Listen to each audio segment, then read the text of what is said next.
Demonetisation, GST, நீட்டு அந்த மாதிரி இந்த திட்டத்தையும் கொண்டு வந்தது காங்கிரஸ் தான். அவங்க கவர்மெண்ட் தான் முதல்ல கொண்டு வந்தாங்க. செயல்படுத்துறதுல விரும்புறது எல்லா திட்டத்தையும் மக்களுக்கு நல்லதுன்னு நினைச்சு கொண்டு வர விரும்புறது.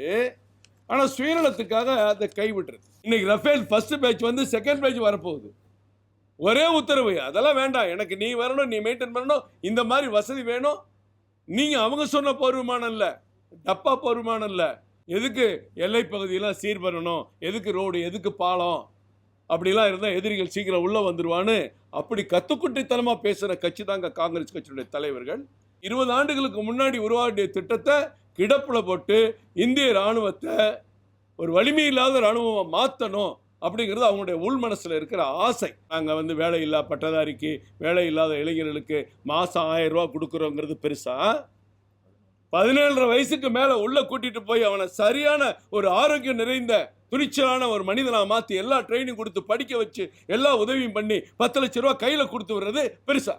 அப்போ இந்த மாதிரி போதை இளைஞர்களை உருவாக்குற சமுதாயம் இவங்களுக்கு தேவை. காங்கிரஸ்க்கு நமக்கும் சைனாவுக்கும் யுத்தம் வரும் அப்படிங்கிற நேரம் பிரச்சனை, சில்க் ரோடு போகிறது எதிர்த்து நின்னோம். அப்போ ராகுல் காந்தி சீன தூதர்களை வீட்டில் உட்காந்து டீ சாப்பிட்டு தேநீர் சாப்பிட்டுட்டு இருக்காரு. ராணுவ பயிற்சியே பண்ணாமல் வீட்டிலேயே தூங்கி டாஸ்மாக் கடைக்கு போய் அவனுக்கு தவறான வழிகாட்டி அவன் ஸ்கூல்லையே கஞ்சா விற்கிற மாதிரி, காலேஜிலே போதை மாத்திரை விற்கிற மாதிரி உருவாகியிருக்க தமிழ்நாடு போன்ற மாநிலத்தில் அங்கே போயிட்டு வந்தால் அந்த குடும்பத்தை வழி நடத்துவார் அவர். ராகுல் காந்தி மட்டுமல்ல, நம்ம முதலமைச்சர் மு.க. ஸ்டாலின் உள்பட, உதயநிதி உள்பட இந்த உண்மையெல்லாம் தெரிஞ்சுக்க மாட்டாங்க. ஏதாவது ஒரு திட்டத்தை கொண்டு வந்து அந்த திட்டத்தை எதிர்ப்பது, குறை சொல்வது தான் இவர்களுடைய நோக்கம். இதை எதிர்த்து நிறைய போராட்டங்களை கூட திட்டமிட்டு தூண்டி விட்டாங்க எதிர்கட்சிகள். வழக்கம் போல் டிமானிட்டைசேஷன், ஜிஎஸ்டி, நீட்டு அந்த மாதிரி இந்த திட்டத்தையும் கொண்டு வந்தது காங்கிரஸ் தான். அவங்க கவர்மெண்ட் தான் முதல்ல கொண்டு வந்தாங்க. செயல்படுத்துறதுல விரும்புறது எல்லா திட்டத்தையும் மக்களுக்கு நல்லதுன்னு நினச்சி கொண்டு வர விரும்புறது. ஆனால் சுயநலத்துக்காக அதை கைவிடுறது. உங்களுக்கு அண்ணன் சொன்னதெல்லாம் போக முதல்ல பிசிக்கல் டெஸ்ட்டு வைப்பாங்க எல்லா செலெக்ஷன்லையும், போலீஸாக இருக்கட்டும், மிலிட்ரியாக இருக்கட்டும். இதில் வந்து முதல்ல ரிட்டன் டெஸ்ட். ஏன்னா அவ்வளவு அதிகமான இளைஞர்கள் வர்றாங்க. அதுதான் உங்களுக்கு பொறாமை. 75,000 பேரை செலக்ட் பண்ணால் ஃபர்ஸ்ட் பேட்சில் 8,80,000 பேர் பரீட்சைக்கு செலக்ட் ஆகுறாங்க. 8,80,000. அப்போ நம்ம போய் உயரம், பாடி இதெல்லாம் அளக்கிறத விட முதல்ல ரிட்டன் டெஸ்ட் வச்சு அதை கொஞ்சம் குறைக்கலாம் அப்படின்னு யாரையும் விடாமல் அந்த இளைஞர்களுக்கு ஒரு வாய்ப்பு, தவறான பாதையில் போகிறாங்க, இளைஞர்களுக்கு ஒரு வாய்ப்பு கிடைக்கலங்கிறாங்க, வேலை வாய்ப்பு கொடுக்க முடியலன்னு எல்லாரும் பேசுகிறாங்க. ஆனால் ஆண்டுக்கு 75,000 பேருக்கு வேலை கொடுக்குறோன்னா சாதாரண வேலையா? இன்றைக்கி 10 லட்சம் ரூபா ஒருத்தர் வந்து 17 வயசுக்கு மேலே 22 வயசுக்குள்ளே வந்துட்டார்னா அவர் வருமானமே 10 லட்சம் ரூபாய் கொண்டு வீட்டுக்கு வர்றார். அண்ணன் சொன்ன அடிஷனல் பெனிஃபிட்ஸ்லாம் ஏராளம். நிறைய கவர்மெண்ட்ஸு அறிவிச்சிருக்காங்க, அது அண்ணன் இங்கே சொல்லலை. நிறைய ஒரு 16 கவர்மெண்ட்டு எங்களுடைய போலீஸ் செலெக்ஷனு, முக்கியமான அரசு வேலைகளில் அக்னி வீரர்களுக்கு முன்னுரிமை கொடுப்போம்னு அந்தந்த முதலமைச்சர்கள் டிக்ளேர் பண்ணியிருக்காங்க. இப்படி ஒரு அற்புதமான வாய்ப்பு எப்படி வந்தது? பாகிஸ்தான் கார்கில் போரில் நம்ம வெற்றி பெற்றாலும் அந்த போரிடக்கூடிய இடங்களில் நமக்கு கொஞ்சம் பாதிப்பு அதிகம். அப்போ ஐயா வாஜ்பாய் அவர்கள் அப்போ கூப்பிட்டு எல்லாரும் கேட்டாங்க. அங்கே ஆவரேஜ் பாகிஸ்தானில் 24-25 இருக்குது ஆவரேஜ், சாதாரண ஜோல்ஜர்லேருந்து ஜவான் வரைக்கும், லெப்டினன்ட் வரைக்கும். பட் நம்மதில் ஆவரேஜ் பார்த்தீங்கன்னா 30-32 இருக்குது. இது கொஞ்சம் எதிர்காலத்தில் டேஞ்சர் நம்ம நாட்டுக்கு. அப்போ உதயமான விஷயம். அப்படியே பாகிஸ்தான் மட்டும் இல்லை, நீங்கள் லண்டனாக இருக்கட்டும், அமெரிக்கா இருக்கட்டும், சைனா இருக்கட்டும், ஆவரேஜ் 23-24 ஏஜ். நம்ம ஊரில் 32. இப்போ சொன்னாங்க, இப்போ தான் 29 நெருங்கியிருக்கு. இன்னும் கொஞ்சம் கீழே வரணும்.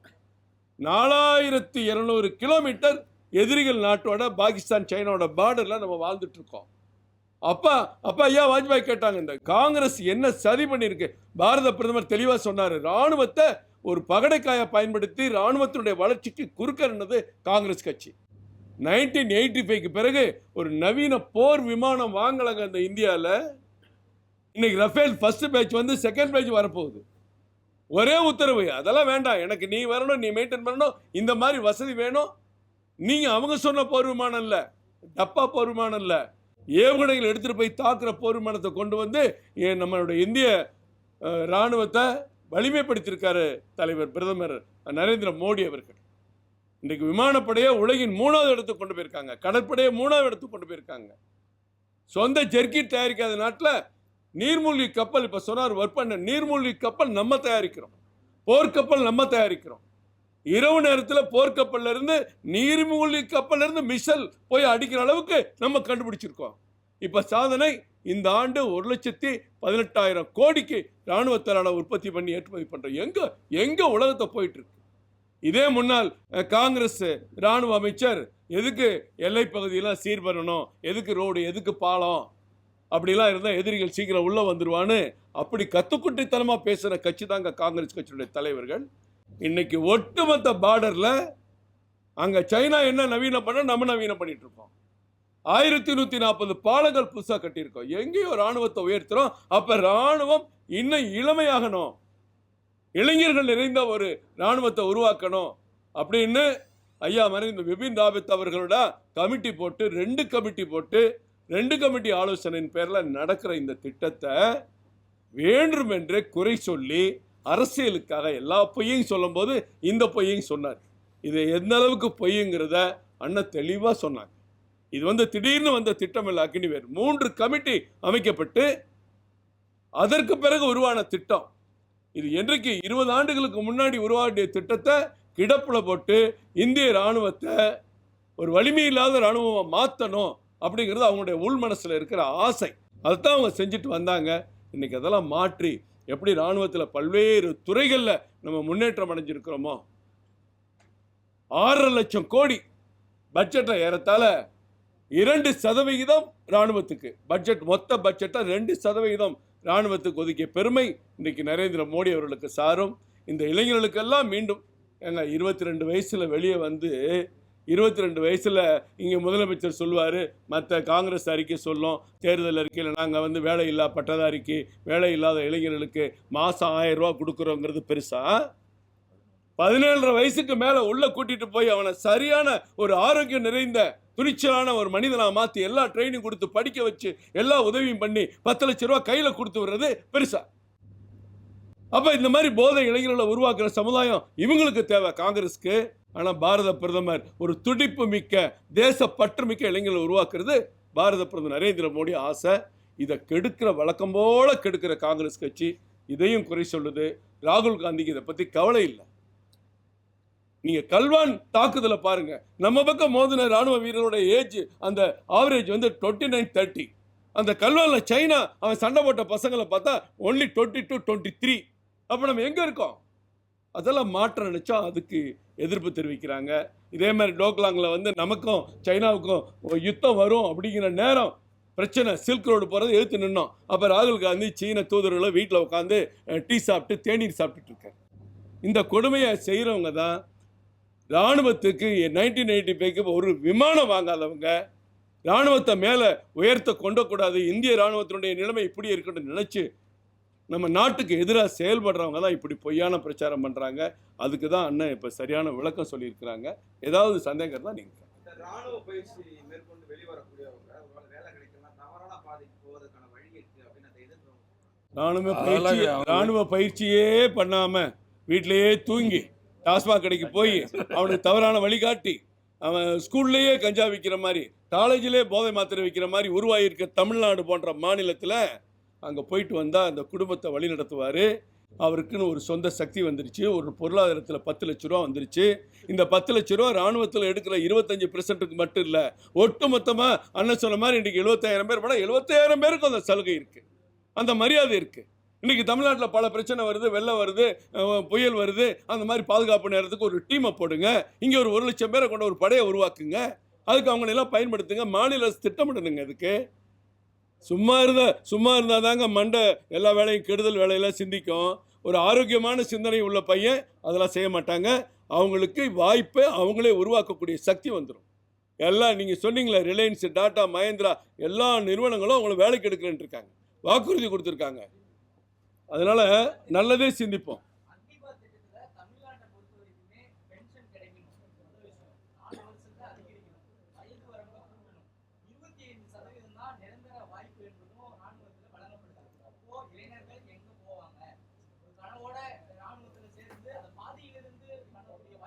இல்லை, அது நீங்கள் தவறான புரிதலுங்க. அந்த இளைஞர்கள் வீட்டில் இருக்காங்க. அந்த இளைஞர்களை எடுத்து 1,00,000 பேரை ட்ரெயின் பண்ணி, நீங்கள் பொறியாளர் இன்ஜினியரிங் கல்லூரியில் தமிழ்நாட்டில் 2,48,000 சீட்டு, இதில் 30,000 சீட்டு ஃபில் ஆகுறதுல ஒரு 2,00,000 சீட் ஃபில் ஆகுது. ஆனால் அவங்க படிக்கிற படிப்புக்கு மெரிட்டில் வேலை கிடைக்கிறது 12,000 பேர் மட்டும்தான். 1,90,000 பேர் எங்கே போகிறாங்க? அதை பற்றி என்னைக்காவது நீங்கள் கேள்வி கேட்குறீங்களா? 5 வருஷம் போய் படிச்சுட்டு வீட்டில் உட்காந்து ஜொமேட்டோவில் போய் பார்சல் சப்ளை பண்ணிட்டு இருக்காங்க. ஏன் ஒரு உயர்ந்த சிந்தனை, அதுக்குள்ளே ஒரு 10 லட்சம் முதலீடோட, ஆரோக்கியத்தோட, ஒரு கௌரவத்தோட இந்த இந்திய நாட்டுக்கு நான் சேவை பண்ணேன். திடீர்னு ஒரு வார் வருது, எல்லாரும் ரீகால் பண்ண மாட்டாங்களா? அதுக்கு எல்லாம் தயாராக இருக்க மாட்டாங்களா? தப்பான இது திமுகவுடைய பிரச்சாரங்க நீங்கள் கேட்குற கேள்வி.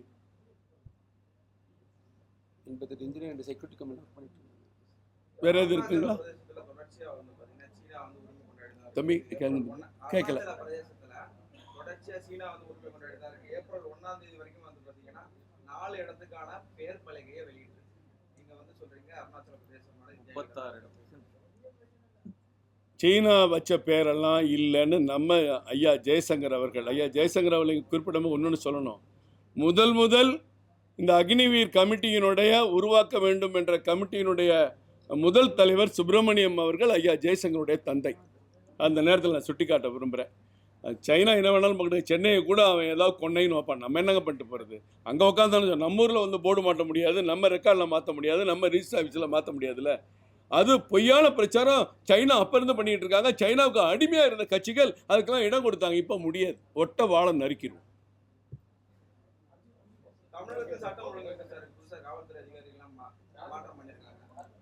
சட்டம் ஒழுங்கு நிலைமை மிக மோசமாக இருக்குன்னு எங்கள் மாநிலத்தில் அண்ணாமலை பல முறை சொல்லியிருக்கிறார்.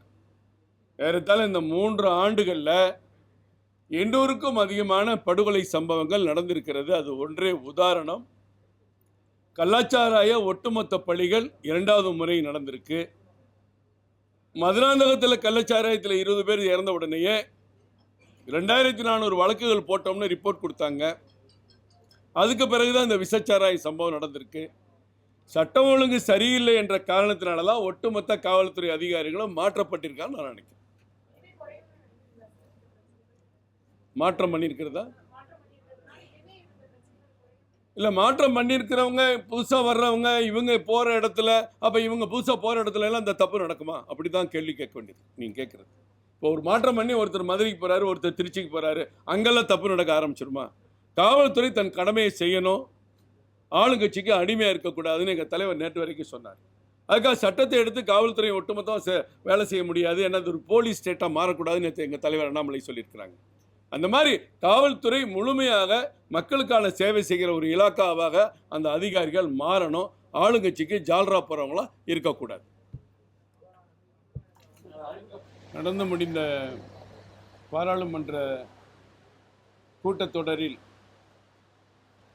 வெறும் பொய்யை மட்டுமே பேசிய ராகுல் காந்தி அவர்கள் இராணுவம் தொடர்பான விஷயத்திலும் ஒரு மிகப்பெரிய பொய்யை இங்கு பேசினார். பேசியவுடன் மத்திய அமைச்சர் மரியாதைக்குரிய ராஜ்நாத் சிங் அவர்கள் அதுக்கு தகுந்த பதிலடி அங்கே கொடுத்தார். அந்த அக்னி வீரர்களுடைய அவர்கள் எழுப்பிய பொய் பிரச்சாரத்திற்காக அதற்கான விளக்கத்தை இந்தியா முழுவதும் இருக்கக்கூடிய மாநில தலைமை பாரதிய ஜனதா கட்சியினுடைய அலுவலகங்களில் இன்றைக்கு பத்திரிகையாளர்கள் சந்திப்பு நடத்த ஏற்பாடு செய்யப்பட்டிருக்கிறது. மாநில தலைவர் திரு அண்ணாமலை அவர்களுடைய வழிகாட்டுதலின்படி எங்கள் முன்னாள் இராணுவ பிரிவினுடைய தலைவர் திரு ராமன் அவர்கள் இங்கே உங்களை சந்திக்கிறார்.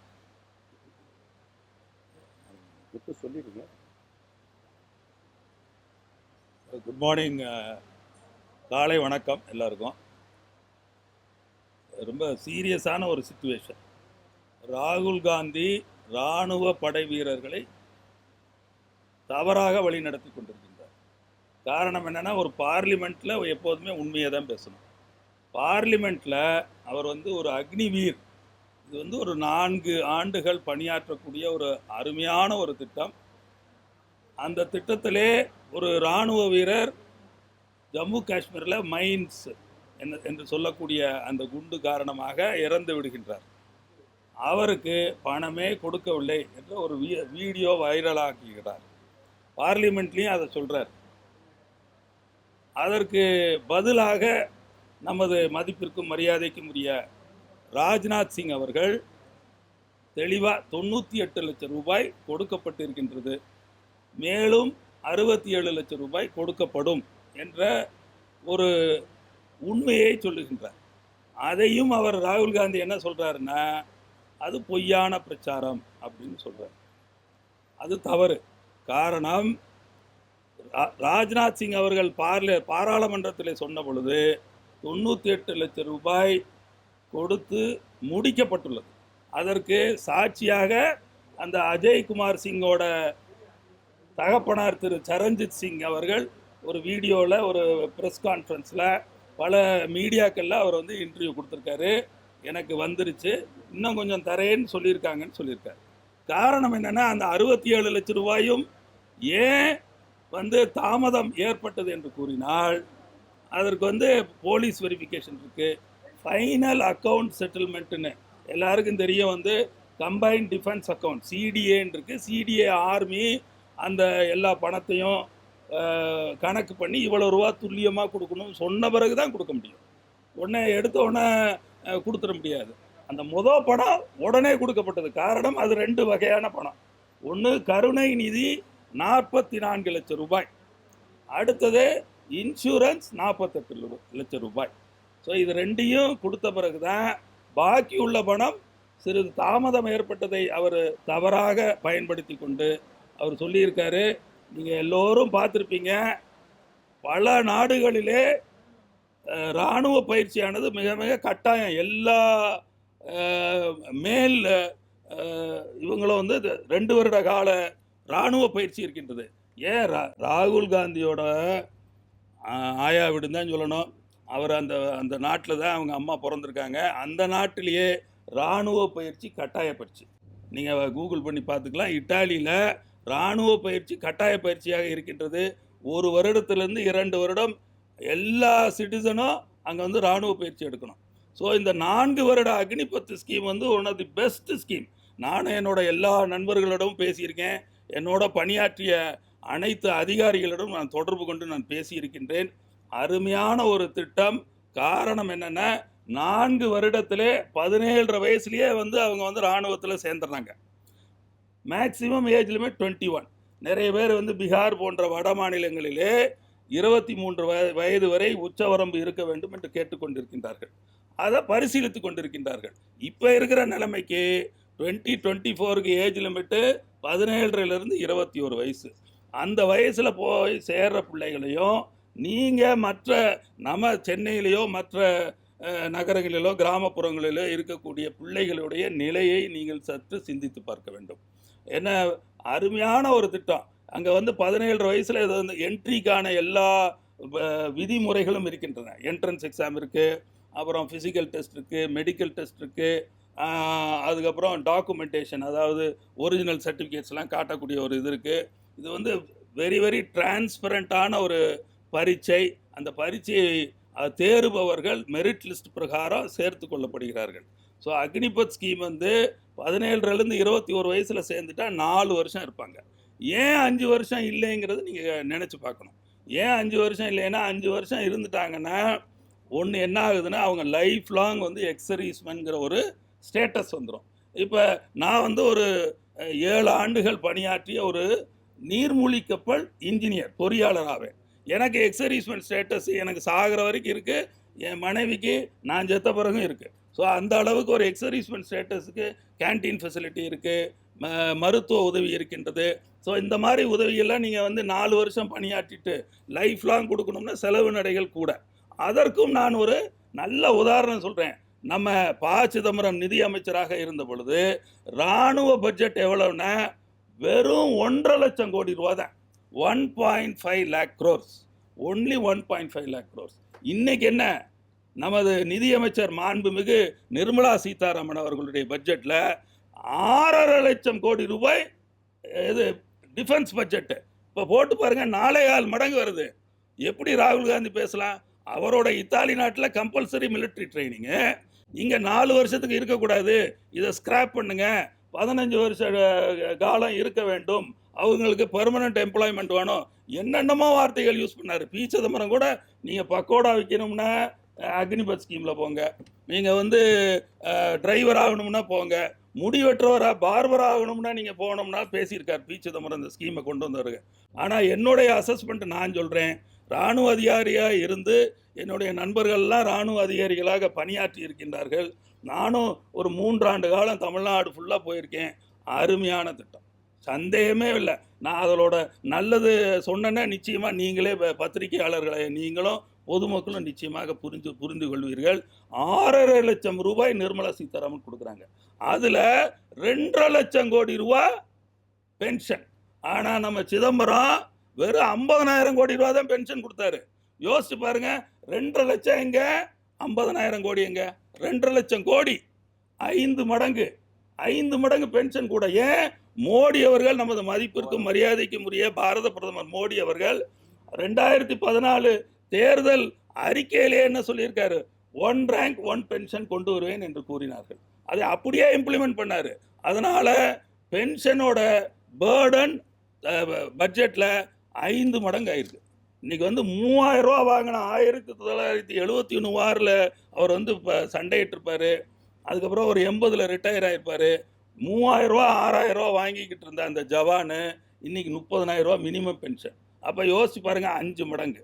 ஸோ இந்த பென்ஷன் ஓஆர்ஓபி கொண்டு வந்ததுனால பென்ஷன் சுமை கூடி விட்டது. அதுக்கப்புறம் ஏன் பட்ஜெட்டை கூட்டினாங்க? கேபிட்டல் இன்வெஸ்ட்மெண்ட்ஸ் வரணும். ஏன்னா ஒரு நீங்கள் பார்த்துருப்பீங்க, உக்ரைன் வாரில் அப்பப்போ சண்டையை நிப்பாட்டிடுவாங்க. ஏன்? ஆளுகள்லாம் தமிழ்நாட்டிலேருந்து கூட்டிகிட்டு போயிட்டுருக்காங்க, இந்தியாவிலேருந்து ஆள் கூட்டிகிட்டு போயிட்டுருக்காங்க. ஏன்னா ரஷ்யாவில் ஆள் இல்லை, சண்டையிடுவதற்கு ஆள் இல்லை. அப்போ ஆள் வேணுமா வேணாமா சொல்லுங்கள்? அப்போ என்ன பண்ணியிருக்காங்க? அக்னிபத் ஸ்கீமில் 4 மடங்கு ஆட்களை சேர்த்து கொண்டிருக்கின்றார்கள். அதாவது 25,000 பேர் ஒரு இராணுவத்திலே பணியாற்றக்கூடிய நபர்கள் வேண்டுமென்றால் 1 லட்சம் பேரை எடுத்து கொண்டிருக்கின்றார்கள். காரணம் என்ன? 4 வருடம் கழித்து அந்த 25,000 பேர் மட்டும், அதுவும் மெரிட் லிஸ்ட்டு, அவங்க வந்து ஏசிஆர்னு சொல்லுவாங்க, ஆனுவல் கான்ஃபிடென்ஷியல் ரிப்போர்ட்டு. அவருடைய commanding officer annual confidential report எழுதுவார்.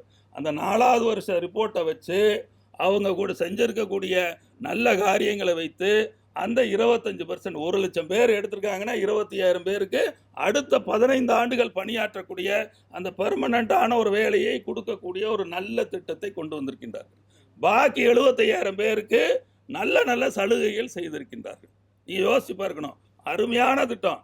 அதாவது இவங்க வெளியில் 4 வருஷத்துலேருந்து வெளியில் வரையில் முதல்ல அவங்களுக்கு வந்து சேவா நிதி, அதாவது சேவை செய்யக்கூடிய ஒரு நிதி கொடுக்குறாங்க. அது வந்து கிட்டத்தட்ட 11.25 லட்சம் ரூபா. அதுக்கப்புறம் அவங்களுக்கு வந்து எல்லா இதுலேயும் சலுகை. 55% பேர் அப்சார்ப்ஷன் ஆயிடுவாங்க. அதாவது 1 லட்சம் பேர்னா 55,000 பேர் அப்சார்ப் ஆயிடுவாங்க. எங்கெங்க? 25,000 பேர் ஆர்மி, நேவி, ஏர்ஃபோர்ஸில். மிச்சம் இருக்கக்கூடிய 30,000 பேர் வந்து பாராமிலிட்ரி ஃபோர்ஸஸில், CISF, central industrial security force, அதுக்கப்புறம் central reserve police force, Indo Tibetan border security force, சசக்தி சீமா பல்லு, அதுக்கப்புறம் Assam rifles, BSF border security force, 7 paramilitary forces இருக்குது. அதுபோக கோஸ்ட் கார்டு இருக்குது.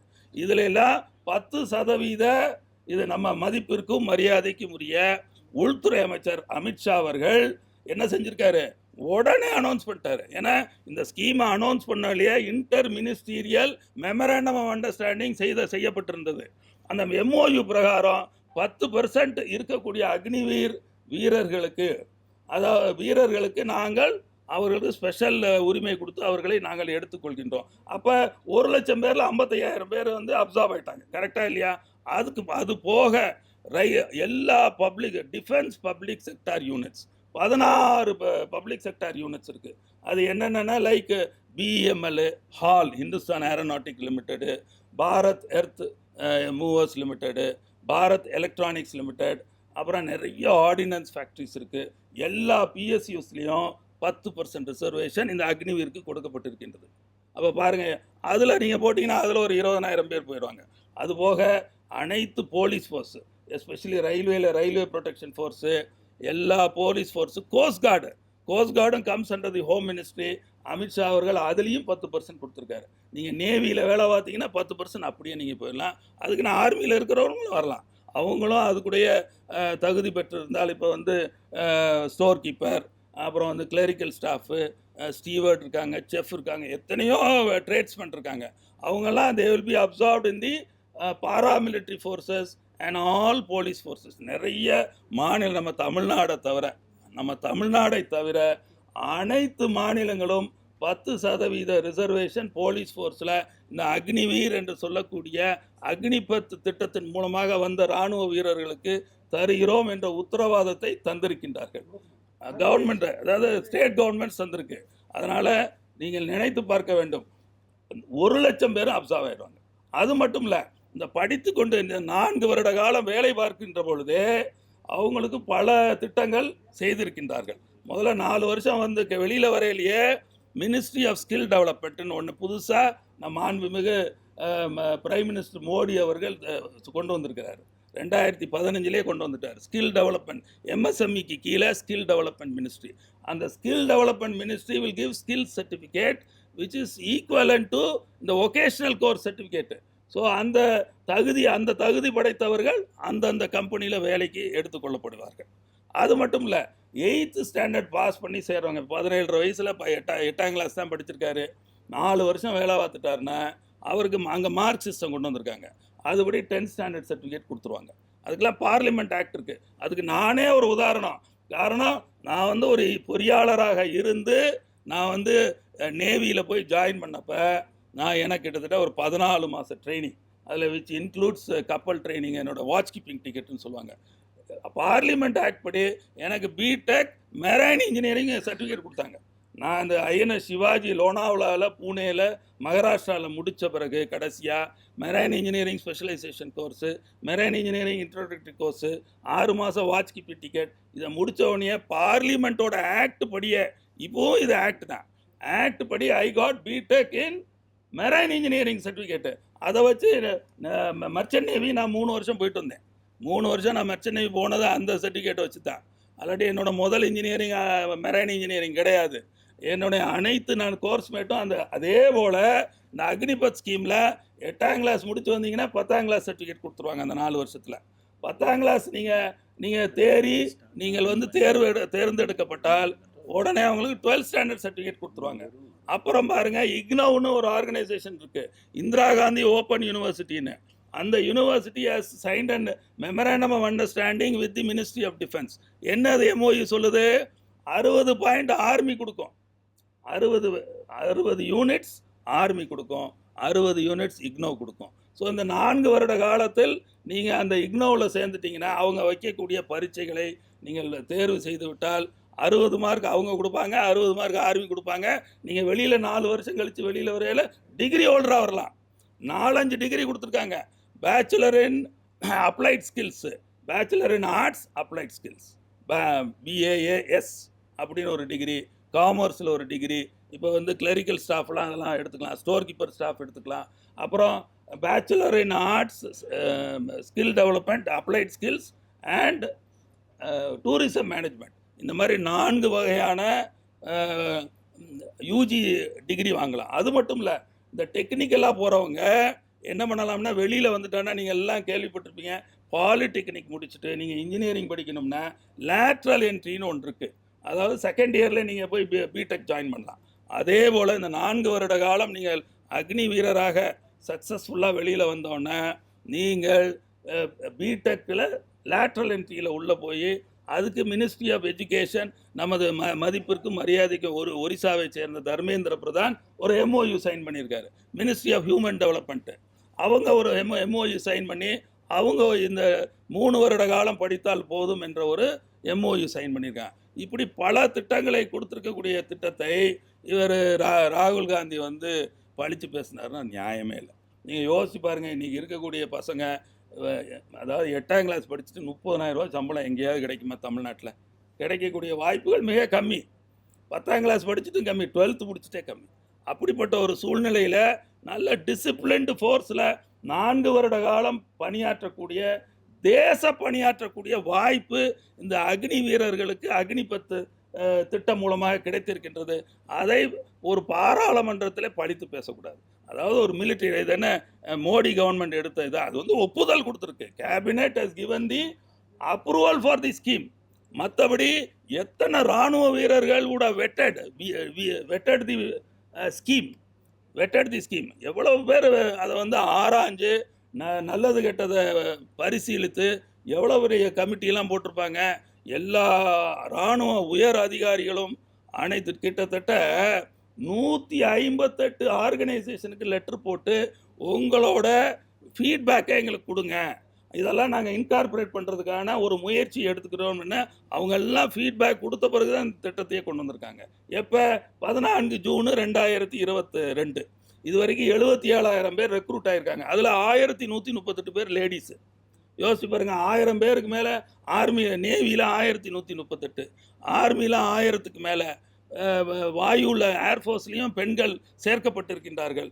அப்படிப்பட்ட ஒரு ஸ்கீமை வந்து அவர் என்ன சொல்கிறேன்னா, யூ ஆர் டிவைடிங் தி ஜவான்ஸ்ன்னு சொல்கிறாரு ராகுல் காந்தி. தட் இஸ் தி அக்னிவீருக்கு பென்ஷன் கிடையாது, ஆனால் மற்ற ஜவான்ஸுக்கு பென்ஷன் இருக்கு. அப்போ you are dividing the jawans into டூங்கிறார். அது தப்பான ஒரு வாக்கு, அது முற்றிலும் தப்பு.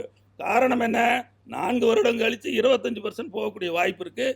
இப்போ வந்து 12 secretaries of various ministries have been invited to and formed a committee to analyze to improve. எல்லா திட்டமுமேங்க எல்லாமே உடனே எல்லாத்தையும் யோசிக்க முடியுமா? ஒரு சின்ன சின்ன இம்ப்ரூவ்மெண்ட் செய்யக்கூடிய வாய்ப்புகள் இப்போ வந்திருக்கு. இப்போ வந்து 50% அப்சார்ப்ஷனுக்கு யோசிச்சுக்கிட்டு இருக்காங்க. நம்ம Modi government is thinking of retaining 50% of the Agniveers. அதுக்கப்புறம் ஏஜ் லிமிட்டை 2 வருஷம் கூட்டுறதுக்கான முயற்சி பண்ணிக்கிட்டு இருக்காங்க. ஸோ எந்த திட்டமும் 100% முழுமையாக கொண்டு வர முடியும்னா ராகுல் காந்தி வேணால் கொண்டு வரலாம்னு நினைக்கிறேன். எங்கேயாவது இட்டாலியில் படிச்சிருப்பாருன்னு நினைக்கிறேன். அது எனவே அருமையான ஒரு திட்டத்தை படித்து பேசுவது ரொம்ப ஈஸி. அந்த திட்டத்தை அமல்படுத்துவதில் எவ்வளோ சிரமம்னு தெரியும். நீங்கள் பாருங்கள், கம்பைன்டு என்ட்ரன்ஸ் எக்ஸாம் CEE, அந்த எக்ஸாம் 174 சென்டரில் ஆல் ஓவர் இந்தியா எழுதுகிறாங்க. அதுதான் ஸ்க்ரீனிங் டெஸ்ட். அதுக்கப்புறம் என்ன, ஃபிசிக்கல் டெஸ்ட்டில் ஹைட்டு, செஸ்ட்டு. ஹைட்டு 170 சென்டிமீட்டர் இருக்கணும், செஸ்ட்டு வந்து 77 + 5 சென்டிமீட்டர் இருக்கணும். அதுக்கப்புறம் என்ன பண்ணுறாங்க, 1.6 கிலோமீட்டர்ஸ் ரன்னிங், அது வந்து 5 நிமிஷம் 30 செகண்டு டு 8 நிமிஷம். லேடிஸுக்கு 8 நிமிஷம் வரைக்கும், 8 நிமிஷத்தில் 1.6 கிலோமீட்டர்ஸ் நீங்கள் போகணும். அதுக்கப்புறம் புல்லப்ஸ் 10 எடுத்தால் 100% மார்க்கு. அதுலேருந்து குறைச்சி எடுத்துக்கிட்டிங்கன்னா 9, 8, 7, 6 கீழே எடுத்திங்கன்னா யூ ஆர் நாட் எலிஜிபிள். அதே போல் ஸ்குவாட்டிங், புஷ்அப்ஸ், இந்த மாதிரி ஃபிசிக்கல் டெஸ்ட் எடுக்கிறாங்க. ஃபீமேலுக்கு 3 அடி உயரம் தாண்டுதல், 3 அடி லாங் ஜம்ப்பு, 11 அடி லாங் ஜம்ப்பு, உயரம் தாண்டுதல், அவங்களுக்கும் ரன்னிங் 1.6 கிலோமீட்டர்ஸ் 8 நிமிஷத்தில் பண்ணணும். இதெல்லாம் பண்ணின பிறகு தான் எடுக்கிறாங்க. அதுக்கப்புறம் மெடிக்கல் டெஸ்ட்டை நீங்கள் பார்த்தீங்கன்னா ஆச்சரியப்படுவீங்க. 10 வகையான மெடிக்கல் டெஸ்ட் எடுத்த பிறகு தான் ECGலேருந்து, எக்ஸ்ரேலேருந்து, பிளட் டெஸ்ட்லேருந்து, யூரியா டெஸ்ட்லேருந்து, ட்ரக்ஸ் நார்காட்டிக்ஸ் டெஸ்ட் வரைக்கும் பண்ணின பிறகு தான் அவங்களுக்கு வந்து ஃபிட்னஸ் சர்டிஃபிகேட் கொடுக்குறாங்க. ஃபிட்னஸ் சர்டிஃபிகேட் கிடைச்சாதான் அப்புறம் மெரிட் லிஸ்ட்டில் தான் எடுக்கிறாங்க. மெரிட் லிஸ்ட் வந்து உள்ள லட்சம் பேர் 50,000 பேர் வர்றாங்கன்னா அதில் 25% அந்த 50,000 பேரில் நீங்கள் மெரிட் லிஸ்ட்டில் வந்தால் தான் நீங்கள் வந்து 25% ரீட்டைன் பண்ண போகிறாங்க. ஸோ என்ன ஆகும், அடுத்த 15 ஆண்டுகளுக்கு இந்த 50,000 நீங்கள் இப்படி தான் நினச்சி பார்க்கணும். 50,000 பேரில் the best of the talent is retain for a further period of 15 years. நீங்கள் அப்படி தான் எடுத்துக்கணும். ராகுல் காந்தி பாட்டுக்கு எதுவும் யோசிக்காமல் வெளிநாட்டில் 2 மாதம் போயிட்டு வர்றாரு. அங்கே போயாச்சும் யோசிக்காமல் பார்லிமெண்ட்டில் வந்து அதுவும் இப்போ இன்னும் இதுவாக பேசணும். அவர் வந்து leader of the opposition. So he is more responsible when he give statement in the parliament. அதனால் அருமையான ஒரு திட்டத்தை கொச்சப்படுத்துவது நியாயமே இல்லை என்பதற்காகத்தான் நாங்கள்லாம் கூடி இந்த ப்ரெஸ் மீட்டை வச்சுருக்கோம். அருமையான ஒரு திட்டம். அது மட்டும் இல்லை, எல்லா இண்டஸ்ட்ரியல் லீடர்ஸ், மஹிந்திராவிலேருந்து, டாட்டாவிலேருந்து, பிர்லாவிலேருந்து, ரிலையன்ஸ்லேருந்து எல்லோரும் அக்னிவீர் வீரர்களுக்கு முன்னுரிமை வேலை வாய்ப்புகளை கொடுக்கின்றோம் என்ற உத்தரவாதத்தை அளித்திருக்கின்றார்கள். எல்லா ஸ்டேட் கவர்மெண்ட் சீஃப் மினிஸ்டர்ஸும் கொடுத்துருக்காங்க. ஸோ நீங்கள் நினச்சி பாருங்கள், 8ஆம் கிளாஸ் 10ஆம் கிளாஸ் 12ஆம் கிளாஸ் படித்தவங்க நல்ல சூழ்நிலை, food free, 100% free, ration free, அங்கே தங்குறது ஃப்ரீ, 30,000 சம்பளம் மட்டும் இல்லை, நீங்கள் இந்த பெர்க்ஸ் போட்டிங்கன்னா எங்கேயோ போய் நிற்கும். Travelling, 1 month leave, sick leave allowed, medical முற்றிலும் இலவசம், மெடிக்கல் இது வந்து கம்ப்ளீட்டாக ஃப்ரீ, அதுக்கப்புறம் ட்ரெஸ்ஸு கம்ப்ளீட்டாக ஃப்ரீ, அகாமடேஷன் கம்ப்ளீட்டாக ஃப்ரீ, ட்ராவலிங். ஸோ இவர்களை ஒரு நல்ல குடிமகனாக ஆக்கி 4 வருட காலத்திலே வெளியே கொண்டு வருவது தான் இந்த அக்னிபத் ஸ்கீமோட திட்டத்தினுடைய உயர்ந்த நோக்கமாக நீங்கள் நினைத்து பார்க்க வேண்டும். அக்னிபத் ஸ்கீம் ஏன் கொண்டு வந்திருக்காங்கன்னா, average age of the Indian army, Indian air force, Indian navy is 33 வயசு, 33 இயர்ஸ். இப்போ இந்த அக்னிவீர் ஸ்கீம், அக்னிபத் ஸ்கீம்னால 29 வயசுக்கு இறங்கிருச்சு. பாருங்கள், நீங்கள் சியாச்சினில் போய் எவ்வளோ பெரிய லோடை தூக்கிட்டு போனோம், நீங்கள் 50 வயசில் நீங்கள் யாராவது தூக்கிட்டு போக முடியுமா? அப்போ யங்ஸ்டர்ஸ் ஆர் ரிக்வயர்டு. அப்போ யங்ஸ்டர்ஸ் ரெப்ளினிஷ் ஆகிக்கினே இருப்பாங்க.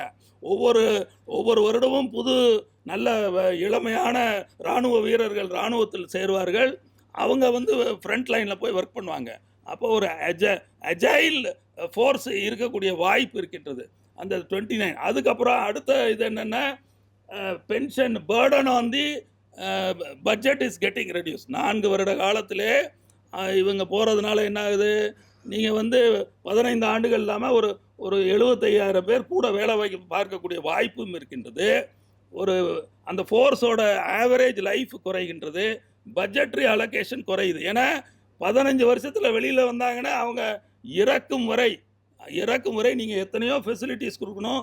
ஏன்னா இப்போ கேன்டீனில் எதுவுமே ஜிஎஸ்டி கிடையாது, எதுவுமே கிடையாது.